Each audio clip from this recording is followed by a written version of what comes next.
confondre des choses, hein. À l'église, tu n'es pas mon époux. Qui prêche la parole de Dieu? Ah bon? À l'église, il est quoi pour vous? Il est mon fidèle. Et c'est pas toi, Il est mon fidèle. Donc c'est à la maison, je suis ton mari. Bon, tu te plains de quoi exactement? C'est à la maison, moi je suis ton mari. À l'église, c'est pas ton mari. Non, Et les pasteurs qui sont mariés, les femmes auprès d'elle, elle appelle mon époux. On s'est marié légalement, hein. Légalement. Tu dis bien les pasteurs, ce sont des hommes. Tu sais comment ils se comportent avec leurs femmes? Non, réponds-moi. Le pasteur, l'église où il était connu, le pasteur là, quand il est toujours là, sa femme est toujours là. Non, attends, laisse-moi te parler. C'est là où moi je suis parti que j'ai vu. J'ai vu ça. Toi, aujourd'hui, Dieu t'a béni. Moi, j'ai fait tout pour l'église. Tu as décidé de ne pas servir le Seigneur. Tu sais le Christ. Oui. Moi, ton mari, normalement, tu dois me respecter, tu dois me mettre vraiment auprès de toi. Même si, un peu, je peux servir le Seigneur. Mais tu me mets carrément à l'écart. Et ça ne t'arrête pas là. Même à la maison. Tu es insoumise, ma chérie. Je ne suis pas insoumise. Si moi, il savait. Je ne suis pas insoumise. Qu'est-ce que tu fais comme ça? Jamais il allait te marier. Si tu savais quoi? Jamais il allait me venir dans l'œuvre de Dieu. Mais il l'a fait. Pourquoi même? C'est pour ça que Dieu m'a fait la révélation. Que si tu continues dans ce volet-là, il va te retirer de là. C'est toi, tu vas mourir, ma chérie. Et puis, propos que tu avances là. Dieu va te frapper pour ça. Dieu va me frapper. C'est toi qui va frapper. Parce que tu m'empêches de servir le Seigneur comme il se doit. Où je vais me coucher, ta marché sur moi là? C'est ce que Dieu t'a dit? C'est ce que Dieu a dit. C'est ce que Dieu a dit dans ta parole. Tu te couches et puis je marche sur toi. Tu te couches et puis je marche sur toi. Réponds-moi. Devant les enfants, mais souvent, elle a les propos, elle me parle comme elle veut. Et à cause du respect des enfants, je me tais, je fais comme si rien n'était. Une femme qui est leader, elle est leader d'une grande église. Quel exemple tu donnes à tes propres enfants? À chaque fois, d'une mère. Quand elle finit de parler comme ça, quand on finit de parler comme ça, étant dans la chambre, il dit, ma chérie, madame, les enfants sont là, au moins, il faut le respect des enfants. Ça, c'est parce que tu as envie de me souiller le corps. Pas souiller le corps? Oui. Mais je t'ai marié, pas souiller le corps. C'est légal devant Dieu. Non. Parce que quand il était connu, tu dis qu'il faut une vie de chasteté. N'est-ce pas? J'ai accepté ça, j'ai dit oui. Ça, c'est ce qui est normal. Pendant combien d'années? 2 ans, 3 ans, il était là, tranquillement. Mais Et je t'ai épousé, j'étais marié, légalement devant Dieu. Ton corps m'appartient, je fais ça ce que je veux. Mon corps matin, midi, soir, si je vais aller avec toi, il doit aller avec toi. Mon corps est le temple de Dieu. Mon corps est le temple de Dieu. Tu ne sais pas? Tu penses que quand on dit être pasteur ou bien être femme de Dieu, là, c'est quoi? C'est quoi pour toi? D'accord.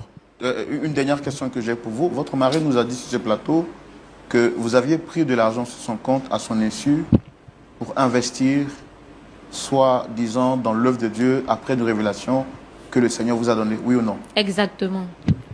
J'ai eu à cœur comme ça une nuit. Le Seigneur m'a dit d'investir dans un truc que je vais taire le nom. Et moi et mon mari, nous sommes mariés sous le régime du comment on appelle ça? Communauté de biens. Okay. Et je ne trouve pas l'intérêt de passer lui demander la permission parce que nous formons une chair, en fait. Et quand Dieu même, je te pose la question, quand Dieu a dit à Abraham de sacrifier son enfant, est-ce qu'il est parti demander la permission? L'argent, c'est Abraham. Moi, mon nom, c'est Abraham. Il ne faut pas confondre les choses. Hein. On parle de mon argent, ce n'est pas Abraham. Nous formons une seule chair. Pourquoi tu n'as... Mais la chair, là, je suis le patron. Donc, si tu ne reconnais pas devant Dieu, là, ma chérie, il faut te décider maintenant. Mon argent n'est pas Abraham. Mon argent n'est pas le fils d'Abraham. C'est mon argent. Je t'ai dit de désobéir au Seigneur pour te faire plaisir. Prends ton argent sur ton compte. Pourquoi tu prends sur mon compte? C'est un compte commun. Rien que... Alors, chérie, non, ça t'enlève quoi, toi, de m'appeler pour me dire, monsieur, je vais prendre un peu d'argent par exemple. Je n'ai pas trouvé l'importance de te le dire. Je n'ai pas trouvé l'importance de te le dire.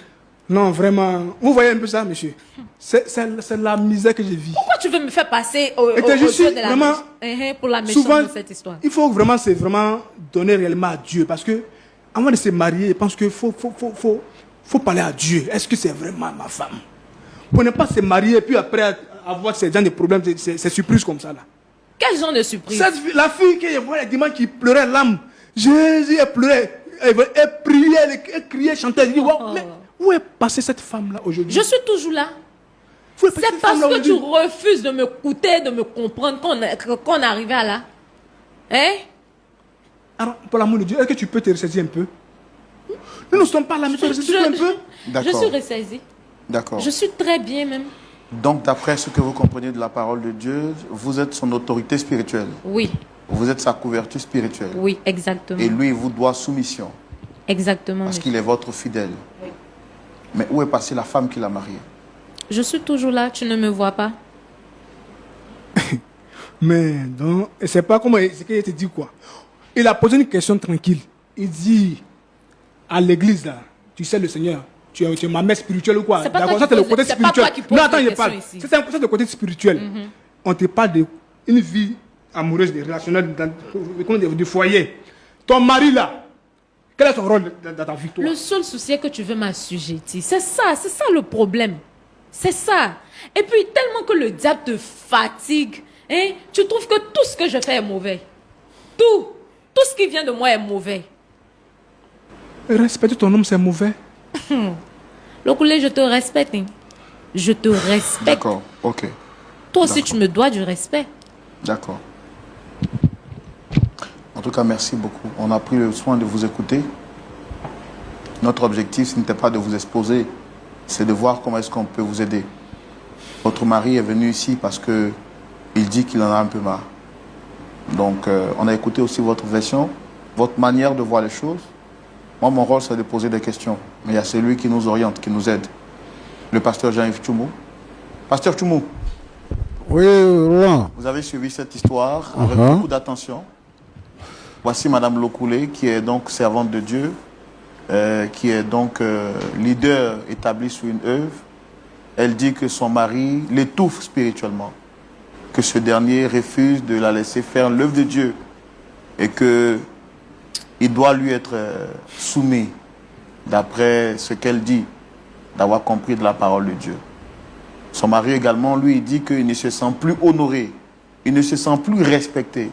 Il ne retrouve plus cette femme soumise, cette femme douce qu'il avait rencontrée il y a quelques années de cela jadis, raison pour laquelle il l'a mariée. Aujourd'hui, c'est une femme autoritaire qui veut donc le faire coucher pour marcher sur lui. Vous avez suivi cette histoire, quel est votre point de vue? Lequel des deux, pasteur Tchoumou, a le plus raison? Votre avis, c'est tout de suite dans la rubrique à la loupe de la parole. Voilà, pasteur Tchoumou, nous sommes à vous. Merci, Roland. Merci beaucoup. Ma fille, ça va? Oui, pasteur. D'accord. Tu es pasteur? Exactement. D'accord. Et depuis combien de temps? 5 ans maintenant. 5 ans. Oui. Est-ce que tu as déjà vu Dieu? Je crois, oui. Non. Comment je crois? Est-ce que tu as déjà vu Dieu? Pas vraiment, mais ça m'arrive de lui parler et il me répond. Donc je peux Audiblement? dire que Comment? Audiblement? Oui. Est-ce que quand tu pries, quand il parle, c'est comme si moi je te parlais là? C'est comme ça? Non, non. Mais c'est comment? C'est parfois par les songes. C'est pas quand je suis en train de méditer. Plein de choses. Mais il n'est pas physique en fait. D'accord. Elle dit que dans ton entendement, dans tes sentiments, voilà, tu as une sensation et tu te dis que c'est Dieu qui te parle. Oui, oui. D'accord. Bon. Qu'est-ce que tu penses de la Bible et de la révélation? Qu'est-ce que tu penses? Est-ce que tu penses que les paroles qui sont écrites dans la Bible sont au-dessus de la révélation que tu peux avoir dans un songe ou bien dans une méditation, ou bien que les paroles que tu reçois dans un songe et dans une méditation sont supérieures à ce qui est écrit dans la Bible? Pas que c'est supérieur, mais parfois il y a des trucs que Dieu ne mentionne pas dans la Bible qu'il peut me révéler en songe, par exemple. Par exemple, Dieu peut te révéler que tu ne dois pas te soumettre à ton mari, par exemple, et que tu dois refuser de coucher avec ton mari, par exemple. Ça, il peut te révéler ça. Et puis bon, parce que c'est pas mentionné dans la Bible, donc c'est supérieur à la Bible. Non, Dieu ne m'a pas révélé que de ne pas me soumettre à mon mari. Seulement que mon mari refuse de me comprendre. Sinon, je suis une femme très soumise. Vraiment très soumise. Mais laissez-moi vous dire que être une femme pasteur, ça demande beaucoup de choses. Être une femme pasteur et à la fois être le berger de son mari, ça demande beaucoup de choses. Je suis l'autorité spirituelle, comme je viens de le mentionner, que ce soit à l'église ou à la maison. Parce que le même combat que je mène à l'église, c'est le même combat que je mène à la maison. C'est quel combat? Mon mari que vous voyez là, il est beaucoup attaqué. Les liens de famille là, c'est beaucoup. Je suis sa couverture spirituelle. Vous voyez?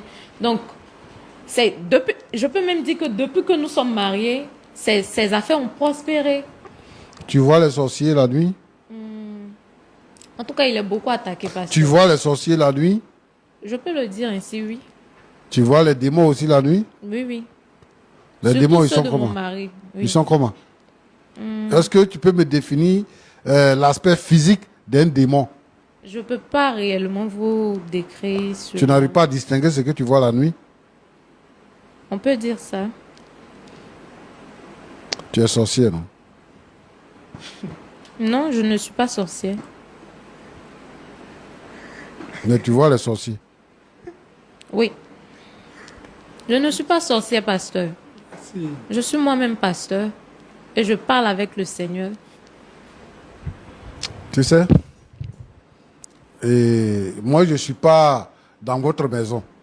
Donc, je ne sais pas comment vous vivez dans votre maison. Mais ce que je suis en train de voir sur le plateau, dit long. Parce que tu te présentes comme une femme vraiment autoritaire. Une femme qui a tout pouvoir. Tu te caches derrière le fait que tu es servante de Dieu, tu es pasteur. Donc, ça te donne le droit d'appeler ton mari mon enfant à l'église. Et même quand il veut te parler, tu lui dis, assieds-toi, je viens. Tu as dit ici sur ce plateau que c'est ton fidèle. Tu parles de ton mari, hein? Tu dis c'est ton fidèle. Voilà. Tu dis c'est ton fidèle. Oui. Alors que c'est ton mari. Et il a dit que si tu continues de le traiter comme ça, lui va te laisser, tu dis qu'il va mourir. Est-ce que la Bible encourage les pasteurs à prononcer des paroles de malédiction ou les paroles de mort sur les chrétiens, ou bien sur sa femme, ou bien sur son mari? Est-ce que la Bible encourage ça? Non, la Bible ne l'encourage pas. Mais Et ta c'est une révélation, les révélations que tu as reçues là t'encouragent à dire ça. C'est une révélation, c'est Dieu Qui te m'a révèle les parlé. choses même? C'est Dieu. C'est pas Dieu, hein.